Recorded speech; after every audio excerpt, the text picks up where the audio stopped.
Saint Teresa of the Roses, I will come to you each night, near the altar in the chapel. I will pray by candlelight. Saint Teresa of the Roses, won't you kindly hear my prayer? Give your blessings to my sweetheart and the love that we both share. Won't you guide us and protect us through the years that lie ahead? Won't you fill our hearts with sunshine on the day that we are wed? You're the little flower of heaven, guiding all who come to you. Saint Teresa of the Roses, I know you'll make my prayer come true.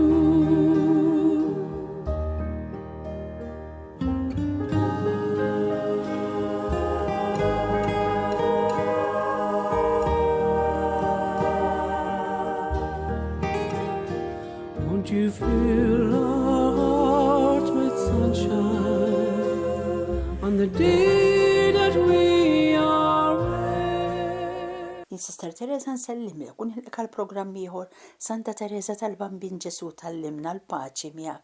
Insejħu Trinità Qaddisa fostna fl-isem tal-Missier u tal-Iben u tal-Ispiritu Santu. Amen. Nġabru eżis semmija ngħidu din it-talba sabiħa flimkien. Alla ta' mħabba bla qies, intu qed tissaltna tiegħek li ċkejknin u lumli. Enna nimxu fi triq tal-fiduċja li se tallimna Santa Teresa tal-Bambin Ġesu sabiex bit-talb tagħha aħna naslu biex narfu l-glorja tiegħek għal dejjem bi Kristu Sidna. Amen. Ejjew nkomplu eżis sejbejja naraw din ir-ruħ qaddisa kienet mutija kollha kemm hija għal Ġesu. Toffrilu l-ferħ tagħha, toffrilu l-batijiet tagħha.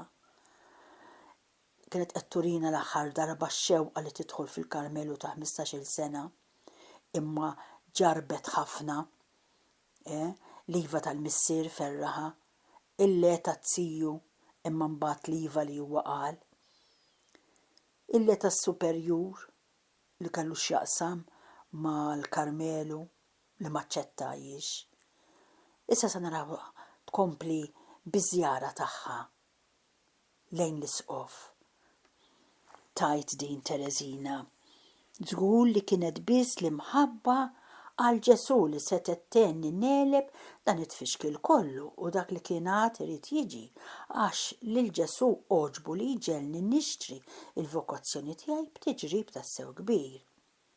Illum li qiegħda nitemma bis-solitudni tal-Karmelu għax issa qiegħda ferħanu, issa hawnhekk għandha xi 23 years, dalwaqt ilha fi 24 u tmut, għax ta' 24 mietet.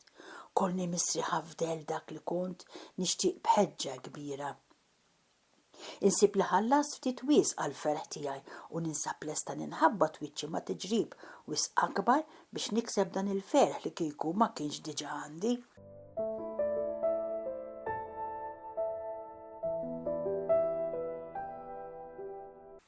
Kienet niżla x-xita bil-qlil meta wasalna Bajel. Il-papa li ma rridx jara li ċkejkna reġina tiegħu tidħol għand l-isqof bil-libsa sabiħa tagħha imxarba għasra rikibha karozza tal-linja u wassala sal-katedral. Hemm dew id-dwejjaq kbar tiegħi, l-isqof u l-kleru kollu tiegħu kienu qegħdin jieħdu sehem f'xi funeral solenni. Il-knisja kienet mimlija b'nisa tat-tajjeb fil-vistu u jiena ġbiet fuqi il-ħars ta' kulħadd, libsa kif kont b'libsa ċara u kappell abjad. Kont aktar nażel nitlaq il-barra mill-knisja, iżda lanqas biss stajt naħseb dan minħabba x-xita. Sabiex jumiljani aktar Alla ħalla lill-papa f'dik is-sempliċità patriarkali tiegħu. Mexxini lejn in-naħa ta' quddiem tal-katedral biex noqgħod bil-qedem. Billi ma rridx inniktu għamil dan bil-qalb it-tajba. U bekk ġibt tixrid il-moħħ kbir fin-nies twajba ta' Bajer li kien ikun aħjar li kieku qatt ma sirt nafhom.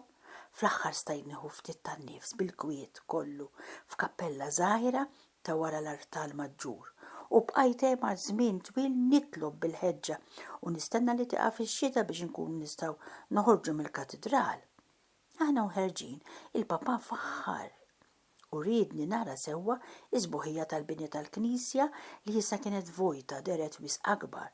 Iżda lili l-ħsieb wieħed kien qiegħed jimli li moħħi u ma stajx nitenna b'xejn.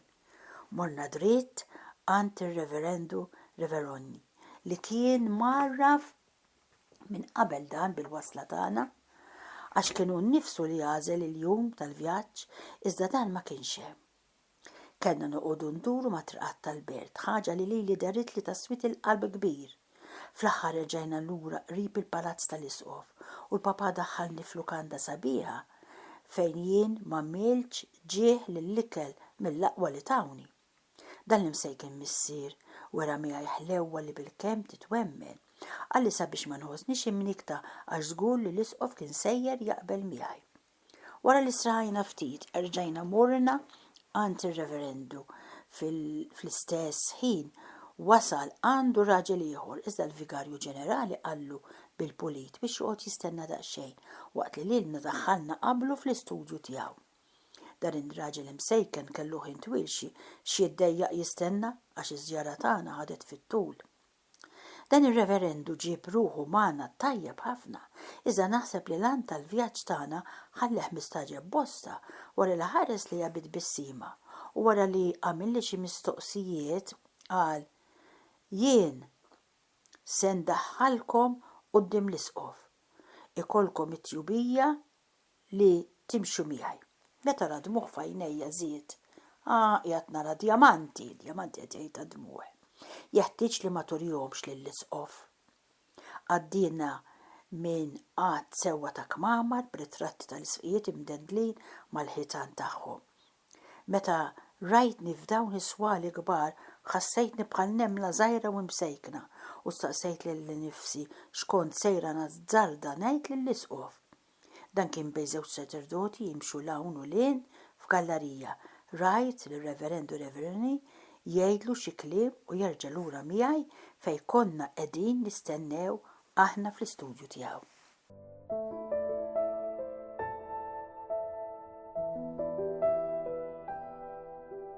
Hemm 3 pultruni kbar ħafna tqiegħdu quddiem iċ-ċumnija b'nar jaqbad sewwa fiha. Meta ra dieħel lill-Eċċellenza tiegħu il-Papa niżel rkub teħma ġenbi biex jieħu l-barka tiegħu. Bat l-Isqof sieder lill-Papa joqgħod bil-qiegħda f'waħda mill-pultruni waqt li joqgħod fl-oħra qudiemu. U r-Reverendu Revereni li ridni noqgħod f'dik tan-nofs b'mod pulit tetlu le iżda hu baqa' jurini li rid dan waqt li qalli nuri jekk kontx naf nobdi. Għalhekk qbadtu qatt fiha bla ebda ħsieb ieħor u ħassejtni mħawda nara lilu jieħu siġġu waqt li jien kont mitfuna f'pultruna kbira illi setet tesa' fil-kumdità 4 bħali. Anki f'kumdità akbar għax jien kont il-bogħod milli nkun komda. Kont ittamajt li l-Papa kien serje jitkellem hu, iżda hu qalli biex infisser jiena nnifsi lan taż-żjara tagħna lill-Isqof. Jien għamilt dan bil-mod l-aktar elokwenti li stajt. Imma l-Eċċellenza tiegħu imdorri bl-elokwenza ma derx li tqanqal wisq bl-argumenti kollha tiegħi. Minflokhom kelma waħda tas-superjuri kienet tiswa aktar, iżda b'xorta ħażina ma kellix din il-kelma xi ngħid. U l-le tiegħu żgur li ma kienx se tmexxini l quddiem il-kawża tiegħi. L-Isqof staqsini jekk kienx minn ħafna żmien qabel li rrid nidħol fil-Karmelu. Iva Monsinjur minn ħafna żmien ilu. Reverendu Revereni qalli bit-bissima ejja ma tistax tgħid li ilu 15-il sena minn meta kellek din ix-xewqa. Jien beġibtu bit-bissima wkoll dan hu minnu, iżda m'hemmx snin wies xi tnaqqas għax jien rid insir reliġjuża minn meta bdiet tiftaħ fija ir-raġuni u xtaqt il-Karmelu minn x'in sirt naf bih. Nara li kull xewqa qawwija ta' ruħi issib it-temma tagħha f'dan l-ordni. Ma nafx, Għażiża madri qed tgħid l-uħta, jekk dan il-kliem kienx kollu tiegħi, nemmen li jettu b'mod wisq aktar fqir, ma fl-aħħar mill-aħħar dan kien is-sens tiegħu. L-isqof ħaseb li kien se jogħġob lil papà meta fittex jgħidli li kelli noqgħod ftit snin oħra miegħu, ma baqa' mistaġeb u edifikat mhux ftit meta rah iżomm miegħi u jidħol għalija biex nikseb il-permess li nsir reliġjuża u ntir miegħu lejn il-Karmelu ta' 15-il sena. U b'dana kollu kien għal xejn, għax l-isqof qal li qabel ma jagħtini tweġiba kien meħtieġ li jitħaddet mas-superjur tal-Karmelu. Jien ma stajtx nisma' ebda ħaġa oħra li setet iġġibli niket akbar minn dan il-kliem, għax kont naf kemm kien kontra tiegħi għal kollox dan is-superjur tagħna. Bla ma tajt każ ta' twissija li kien għamilli dan ir-reverendu għamilt aktar milli wrejt id-djamanti lill-isqof, ġifieri reġgħet bit-tibki, imma tajtu minnhom ukoll għax forsi xarbitlu l-libsa tiegħu lil dan l-isqof. Delli missejtlu qalbu sewwa b'dan waqt li qiegħed driegħu madwar onqi qed li rasi fuq spaltu u żiegħel bija bħalma milli jidher qatt qabel ma kien għamel ma' xi ħadd ieħor. Qal li mhux kollox kien mitluf u li hu kien ħieni li kont sejra nagħmel il-vjaġġ sa Ruma biex insaħħaħ il-vokazzjoni tiegħi. Żied jgħidli li minflok ma nibki kelli nifraħ is-sokta lill-ġimgħa ta' wara billi kellu għalfejn imur li żjie kien se jitħaddet mal-kappillan u li żgur kont se nirċievi tweġiba minn għandu waqt li nkun għadni l-Italja. Fimt li ma kien jiswa xejn li noqgħod nagħmel talbiet ġodda u barra minn hekk ma kelli xejn iżjed xi ngħid billi kont diġà ħlejt il-qawwa kollha ta' l-elokwenza tiegħi. L-isqof baqa' ħireġ magħna sal-ġnien. Il-papà taħ goż kbir meta qallu li sabiex nidher akbar fi żmien kont erfajt ċari l-fuq. L-isqof dan baqa' jiftakru għax il-qudiem qatt ma tkellem dwar bintu ċkejkna mingħajr ma kien isemmi l-istorja ta' xari. Ir-reverendu Revereni ried jibqa' ħireġ magħna sal-bib tal-ġnien tal-isqof u qal lill-papà li qatt ma kien ra ħaġa bħal din. Missier hekk ħerqan biex jagħti l-bintu lill-Alla daqskemm il-bint żgħira kienet lesta toffri lilha nfisha. Il-papà talbu xi tarif dwar il-programm tal-pellegrinaġġ bħal fost l-oħrajn saqsih kif wieħed kien meħtieġ li jilbes biex jidher quddiem il-missier qaddis tagħna l-Papa. Għadna narah idur lejn ir-reverendu waqt li jgħidlu kif jien huwa tajjeb biżżejjed u lill-isqof kien qallu wkoll li jekk ma kienx sejjer jagħtini l-permess su biex nidħol fil-Karmelu f'dik l-età jien kont sejra nitlob din il-grazzja lill-qdusija tiegħu. Kien hekk sempliċi fi kliemu u femilu dan ir-re Għażiż tiegħi imma kien hekk sabiħ, kellu dinjità kollha kemm hi naturali li jogħġbot ħafna lill-isqof. Is-soltu mdorrija rah imdawwar minn bnedmin li jafu sewwa r-regoli kollha ta' kif wieħed għandu jġib ruħu fis-soċjetà għolja. Iżda missieri lanqas. Missieri nnifsu ma kienx wieħed minn dawn u lanqas ir-reġina ċkejkna tiegħu qed tgħid għaliha Teris. Meta rġajna sibna ruħna fit-triq id-dmuħ tiegħi reġa' beda jġelbem ħaddejja.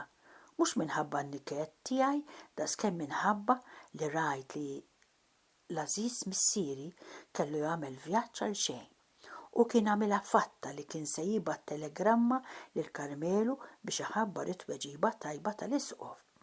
U issa kellu jerġa' lura bla ebda tweġiba. Kemm kienet ħaġa ta' niket. Delli li l-ġejjieni tiegħi kien tħarba tal-dejjem. Aktar ma kont nibda noqrob lejn il-għan tiegħi, aktar kont nara kollox jitħabbel iżjed. Ruħi jozzot fl-akbar imrar, imma wkoll f'paċi kbira, għax jiena ma kontx qiegħda nfittex ħlief ir-rieda ta' Alla. Araw xeħlew. Avolja kien qed jiġu l-affarijiet kontra tagħha, kienet tifhem li r-rieda ta' Alla hi hekk, Alla kienet kuntenta. Hekk kif wasalna li żjie mort infittex il-faraġġ fil-Karmelu u sibtu quddiemek Aziza madre tiegħi qed tgħid lill-oħta Pauline. Ole, qatt ma jiena sejra ninsa dak kollu li inti soffrejt minħabba fija. Li kieku ma kontx nibża li mbaxxi kliem Kristu meta nużah jien kont ngħid dak li hu qal lill-apostli tiegħu fil-lejla tal-Passjoni. U għajjint li żammejt sħiħ miegħi fit-tiġrib kollu li ġie fuqi. Ħuti l-maħbubin offrew li wkoll ħafna mill-faraġġ ħelu tagħhom.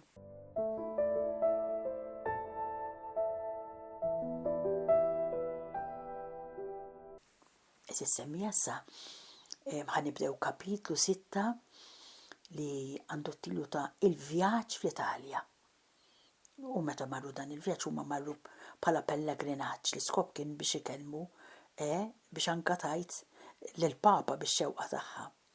Pariġi fi Knisja tal-Madonna tal-Vitorji marru hemm, l-Iżvizzera, l-Italja, Ruma sa tissemma l-udjenza mal-Papa, marru Napli u Assisi qabel itluq lura lejn Franza u 3 xhur ta' stennija mhux sallaħqu kollox minn dan il-kapitlu, ma nibdew naqraw.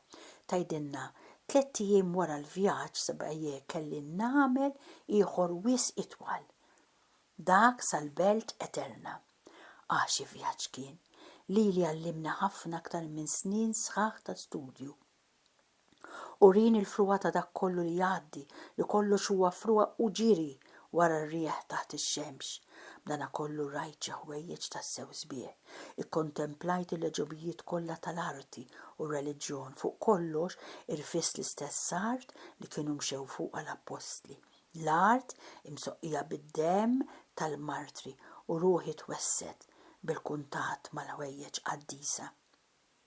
Jien ħinja li mort sa Ruma, imma nifhem lil dawk in-nies tad-dinja li ħasbu li l-Papa ridni nagħmel dan il-vjaġġ kbir sabiex jibdilli l-fema tiegħi dwar il-ħajja reliġjuża u kien hemm ta' bilħaq biex tiċċaqla xi vokazzjoni inqas soda għalkemm qatt ma konna għexna mal-kbarat ta' din id-dinja ċelin u jien sibna ruħna fost in-nies nobbli. Kif tista' tgħid li kienu dawk kollha li ħadu sehem f'dan il-pellegrinaġġ? Il-bogħod milli għamxuna dawn it-titli kollha lilna ma darulniex li ftit duħan. Xi drabi dan kollu mill-bogħod tefa' xi ftit trab f'għajnejja. Iżda mill-qrib rajt li mhux kull ma jleq huwa depp u fimt il-kliem tal-imitazzjoni dak il-ktieb li għattilkom dejjem kien f'idejha, l-imitazzjoni ta' Kristu li jgħid la tiġrix wara dak id-del li jissejjaħ isem kbir. La tixtieqx li tkun mitla ta' ħafna nies u lanqas li jkollok il-ħbiberija partikolari ma' xi ħadd. Fimt li l-kobor veru jinsab fir-ruħ u mhux fl-isem, għax kif jgħid Iżajja il-mulej jagħti lill-mażulin tiegħu isem ieħor u San Ġwan jgħid ukoll li r-rebbieħ nagħtih ċaqqa bajda b'isem ġdid minn hux fuqha li ħadd ma jkun jafu li f'dak li jkun moti lilu. Mela, huwa fis-sema li aħna nkunu nafu it-titli tagħna ta' nobiltà. Imbagħad kull wieħed jieħu mingħand Alla t-tifħir li jkun jistħuqlu u minn f'din id-dinja għażel minn rajh li jkun l-ifqar u l-aktar wieħed minsi għall-imħabba ta' Ġesu għad ikun l-ewwel wieħed, l-aktar nobbli u l-aktar għani. It-tieni esperjenza li għaddejt minnha kellha x'taqsam mas-saċerdoti. Billi qatt ma kontex qrib ħafna tagħhom ma stajtx nifhem il-għan ewlieni tar-riforma tal-Karmelu. Iħsib li nitlob għal midinbi kien isaħħarni. Iżda li nitlob għal ruħ is-saċerdoti li kont nemmen li kienu safja aktar mill-kristall kien jidilli li kienet ħaġa ta' staġib kbir. Fimt il-vokazzjoni tiegħi fl-Italja. u ma kienx wisq il-bogħod sabiex ikolli għarfien hekk siewi.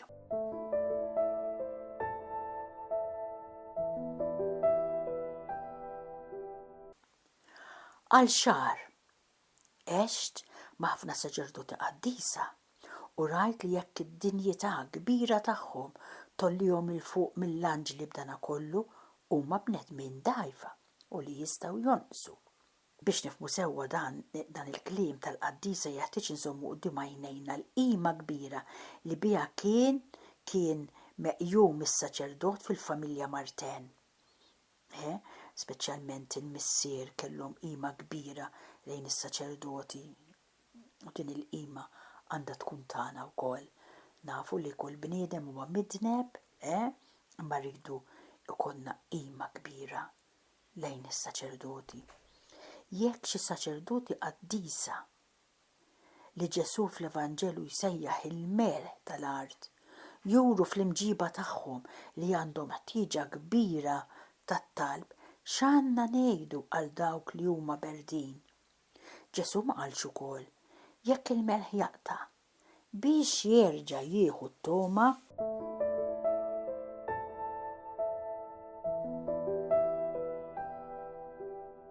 u tkompli tikteb madre tiegħi kemm hija sabiħa l-vokazzjoni li għandna bħala għan tagħha li tħares mit-taħsir il-melħ għal ġid tal-irwieħ.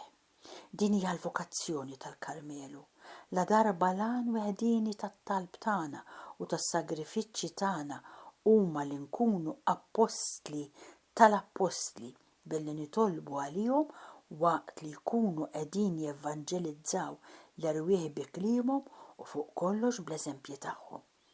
Jeħtieġ li nieqaf għawta għax jekk nibqa' żgħira nitkellem fuq dan ma nieqaf qatt. Kemm hi ħelwa. U terġa' tikteb lill-oħta għażiża madre tiegħi. Se ngħidlek il-ġrajiet tal-vjaġġ tiegħi. B'xirqaqat ukoll. Aħfilli jekk ngħidlek iż-żejjed għax minix noqgħod nirrifletti qabel ma nikteb. U qiegħda nikteb f'ħafna ħinijiet diversi minħabba l-ftit ħin liberu li għandi. Hekk li dan li qiegħda ngħidlek jista' forsi jdejqek. Dak li farraġni huwa li fis-sema tinkellmek mill-ġdid fuq il-grazzi li lajt u li dan imbagħad inkun nista' nfissru bi frażijiet li jogħġbuk u jaxquk. Hemm xejn iżjed ma jkun jista' jidħol biex ifixkilna il-ftuħ intimu ta' qalbna u bħarsa waħda biss int tkun fimt kollox. Ja ħasra lija. La darba jkolli nibqa' nuża l-lingwaġġ ta' din l-art ta' dwejja infittex li nagħmel dan bis-sempliċità ta' tifel żgħir li jaraf sewwa l-imħabba ta' ommu. Kien is-7 ta' Novembru meta l-pellegrinaġġ tela minn Pariġi.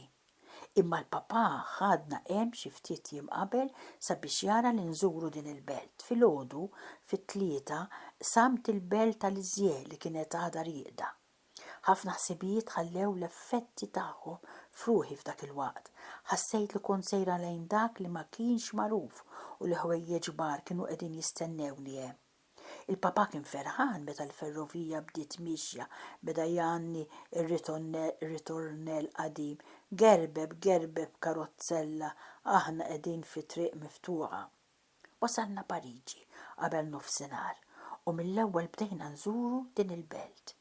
Dan li msejken missier għajja lilu nnifsu biex lilna jagħtina gost u hekk fi ftit ħin rajna l-ġubijiet kollha tal-belt kapitali.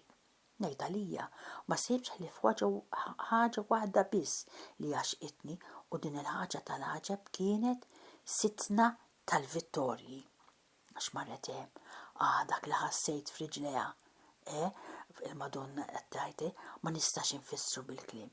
Il-grazzi li tatni hekk għanqluni fil-qiegħ ta' qalbi li dmuħ biss seta' jfisser il-għena tiegħi l-istess bħal fil-jum tal-ewwel tqarbina tiegħi.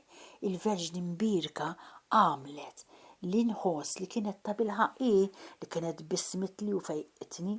Fimt li kienet qiegħda taħsess fuqi li jiena kont il-bint tagħha hekk li ma stajt nagħtiha aktar ebda isem ieħor li f'dak ta' mamma. Għax dan delli li kien dejjem aktar ħelu mill-isem ta' Bli ma ħeġġa tlabta li tħarisni dejjem u li tara li seħ malajr il-ħolma tiegħi li nistken għad-del tal-mant verġinali tagħha. Din kienet waħda mill-ewwel xewqat tiegħi bħala tifla. Meta bdejt nikber ftimt li kien fil-Karmelu li stajt insib ta' bilħaq il-mant tal-Verġin Birka u lejn din il-olja għammila kienu jieħdu ix-xewqat kollha tiegħi. Xewqa l-unika xewqa li tkun miġbura fil-kunvent ma' Ġesu u taħt il-mant ta' Marija. Inkomplu naraw darb'oħra xi ġara eżis semmija sa dan it-tant jiena nsellimlek u nirringrazzjak li kont magħna għal dan il-programm. Il-paċi miegħek.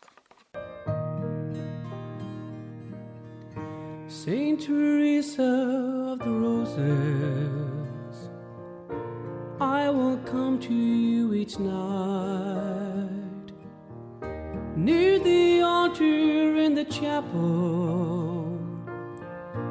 I will pray by candlelight.